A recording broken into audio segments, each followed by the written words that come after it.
Ela foi princesa, rainha e prisioneira da própria mente. Joana de Castela passou anos carregando o corpo do marido morto por toda a Espanha. Mas essa história vai muito além de obsessão ou loucura. Ela revela o preço que uma mulher paga por amar demais e por nascer poderosa demais. Filha dos poderosos reis católicos, Isabel de Castela e Fernando de Aragão, Joana cresceu cercada por regras, protocolos e expectativas imperiais.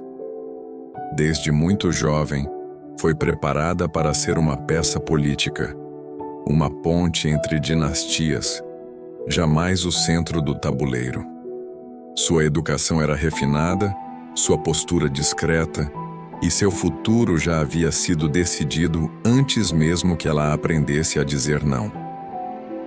Quando foi prometida em casamento a Filipe o Belo, arquiduque da Áustria e herdeiro da Casa de Habsburgo, Joana aceitou sem questionar. Naquele tempo, amor não fazia parte das alianças reais, mas o improvável aconteceu. Ao conhecer Filipe, Joana se perdeu. Foi paixão imediata, um amor visceral, arrebatador, como ela jamais imaginara possível. Filipe era belo, carismático, senhor de si. E nos primeiros meses, a recíproca parecia verdadeira. Mas logo, a máscara caiu. Filipe era um homem de aparências. Seu amor por Joana era fugaz, raso. Ela, por outro lado, mergulhava cada vez mais fundo. Quando ele começou a se afastar, a arrumar desculpas para dormir em outros aposentos, Joana se desesperava. Não conseguia entender o motivo do afastamento. E quando soube das amantes, não uma, mas várias, o sofrimento se transformou em fúria. Joana chorava, gritava, confrontava Filipe em público exigindo fidelidade. Mas para ele tudo não passava de capricho feminino. Ele ria, zombava, saía pela porta e voltava com perfume estranho na roupa. A corte começou a cochichar. Os criados evitavam seus olhos. E Joana se afundava. A cada traição, sua mente cedia mais um pouco. Não era apenas ciúmes. Era o terror de perder o único amor verdadeiro que havia experimentado em uma vida de obrigações. Era a certeza de que, sem Filipe, não havia nada, que sua existência voltaria a ser apenas formalidade. Ela não conseguia respirar longe dele. Mandava chamá-lo dezenas de vezes por dia. Mandava cartas, implorava, depois ameaçava, depois chorava de novo. Filipe, por sua vez, se divertia com o jogo. Nunca a deixou de todo, mas também nunca mais a olhou como antes. Joana começou a perder o sono. Falava sozinha. Fazia vigílias noturnas à porta dos aposentos do marido, com os cabelos soltos, pés descalços e olhos esbugalhados.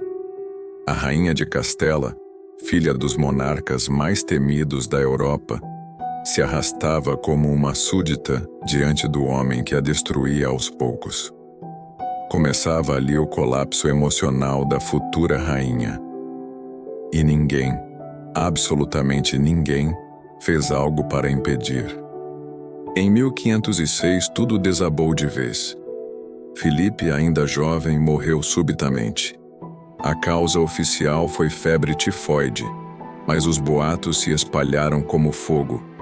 Envenenamento, maldição, punição divina. Para Joana não importava. O homem que ela amava, que a torturava com sua presença e com sua ausência, havia desaparecido. E junto com ele, o pouco de sanidade que ainda restava. Quando recebeu a notícia, Joana se recusou a acreditar. Mandou trazer médicos, curandeiros, monges. Ordenou que o corpo fosse embalsamado para que nunca se deteriorasse. E quando colocaram o cadáver de Filipe num esquife dourado, Joana o transformou num companheiro inseparável. Ela viajava com o caixão, dormia ao lado dele, tocava-lhe o rosto, penteava-lhe os cabelos, murmurava palavras de amor ao ouvido de um homem que já não estava mais ali. Impedia que qualquer mulher se aproximasse do corpo. Chegou a abrir o esquife em noites frias, apenas para vê-lo mais uma vez. Diziam que falava com ele, que chorava longamente, que perguntava se ele ainda a amava. A Espanha inteira começou a sussurrar. O povo a temia, mas também se comovia. A nobreza assistia em silêncio, enquanto os nobres estrangeiros escreviam cartas descrevendo uma rainha que vagava pelas estradas escuras, acompanhada por padres, criados e um caixão. Ela viajava sempre à noite. Dizia que o sol era ciumento da beleza de Filipe e que ninguém mais tinha o direito de vê-lo. Joana não vestia luto. Vestia-se para ele, para seduzir o cadáver como se ele ainda pudesse ser convencido a amá-la. As roupas eram sempre as mesmas, os olhos fundos, a pele pálida. E os que a acompanhavam, guardas, clérigos, criados, se calavam. Todos viam, mas ninguém ousava interromper o luto insano da rainha. O que para muitos era loucura, para ela era fidelidade.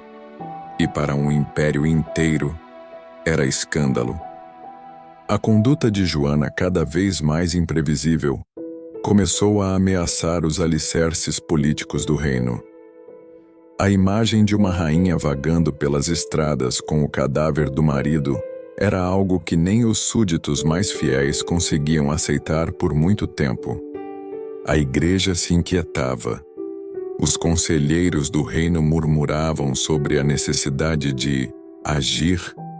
Foi então que Fernando, seu próprio pai, o rei de Aragão, decidiu intervir. Com o pretexto de preservar a estabilidade do trono e proteger a honra da filha, ordenou que Joana fosse levada para a cidade de Tordesilhas. Lá, no interior de um convento fortificado, a rainha foi trancada. Não por dias, não por meses, mas por décadas. A ordem era clara. Ninguém deveria contradizê-la, mas também ninguém deveria levá-la a sério. Joana foi separada do caixão. Chutou, gritou, feriu-se tentando impedir. Os relatos contam que ela teve que ser sedada à força. Sua chegada a Tordesilhas foi silenciosa e dolorosa. Levaram-na para uma ala isolada do convento, onde ficaria vigiada por freiras e soldados, vigiada mais do que cuidada. A rainha de Castela agora era apenas uma mulher enclausurada. Ali, entre paredes úmidas e janelas trancadas, Joana passou o restante da juventude, e mais do que isso, a maior parte da vida, sem trono, sem marido, sem liberdade. Ainda era oficialmente rainha, mas só no papel. O governo era exercido por outros, primeiro por seu pai, depois por seu filho, o futuro imperador Carlos V.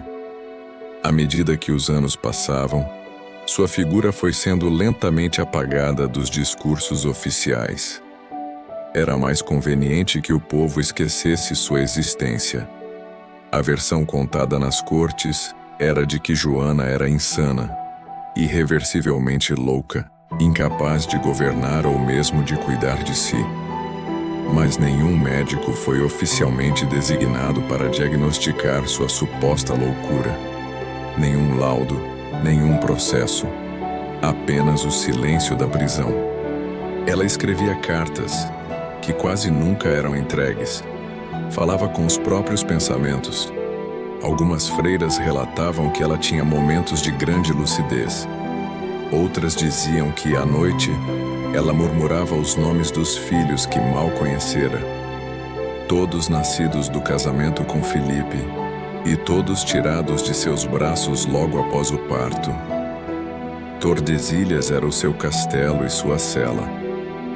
Ela continuava sendo rainha, mas agora reinava apenas sobre a própria dor.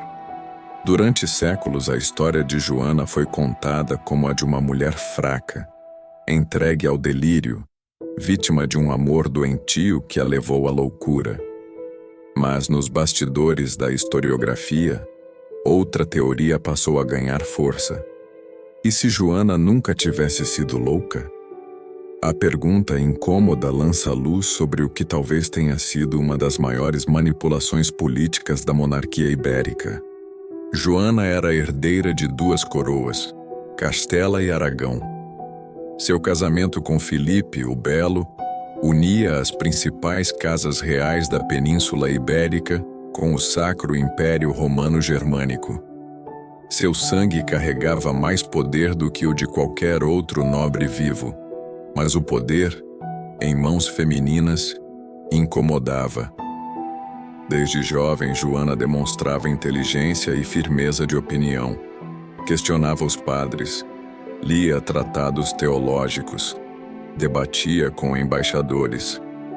Mas a corte preferia uma rainha decorativa, moldável, obediente.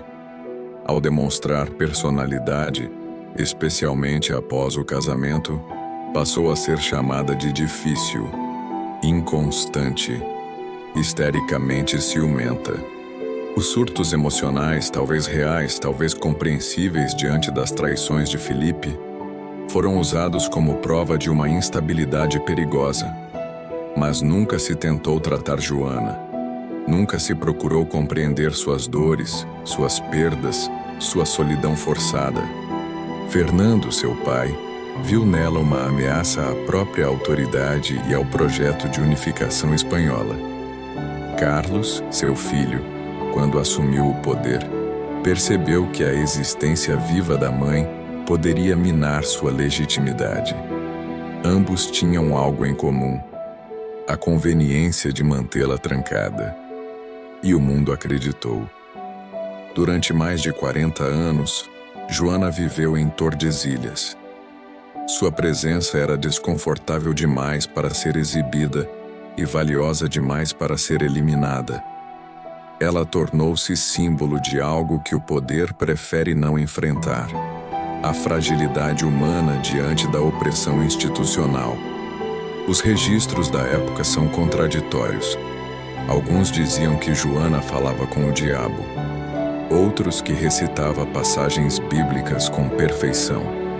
Algumas freiras relataram que, quando seus guardas dormiam, ela andava pelos corredores e observava as estrelas pela fresta da janela, em silêncio. A linha entre desequilíbrio mental e silenciamento político é tênue. E em tempos de absolutismo, essa linha era traçada por quem empunhava a coroa ou por quem a usurpava. Joana, filha de reis, mãe de imperadores, foi reduzida a um espectro. Mas talvez no fundo de sua cela, ela soubesse que estava sendo apagada. E tenha resistido como pôde, mesmo que isso tenha sido interpretado como loucura. Joana morreu em Tordesilhas, não em batalha, não no trono, não nos braços de alguém que amava, mas na mesma cela onde foi esquecida. Tinha 75 anos. Fora rainha por direito, mas jamais reinou de verdade. Ao longo de quase meio século de reclusão, viu os rostos mudarem. Soldados, freiras, servas, todos vinham e partiam, mas ela permanecia. As paredes de pedra tornaram-se suas únicas confidentes. O silêncio, sua única companhia constante. Às vezes diziam, ainda falava com Filipe. Outras com Deus. Mas nunca com os reis que dela se lembravam apenas em documentos frios, assinados à distância. Quando o corpo de Joana foi finalmente retirado do convento, poucos se comoveram.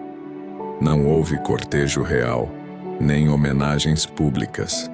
apenas uma nota silenciosa nos registros da corte. Afinal, para muitos, ela já estava morta há décadas.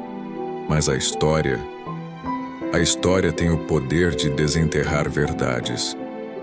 E hoje, quando falamos de Joana, não falamos apenas de uma mulher que amou demais.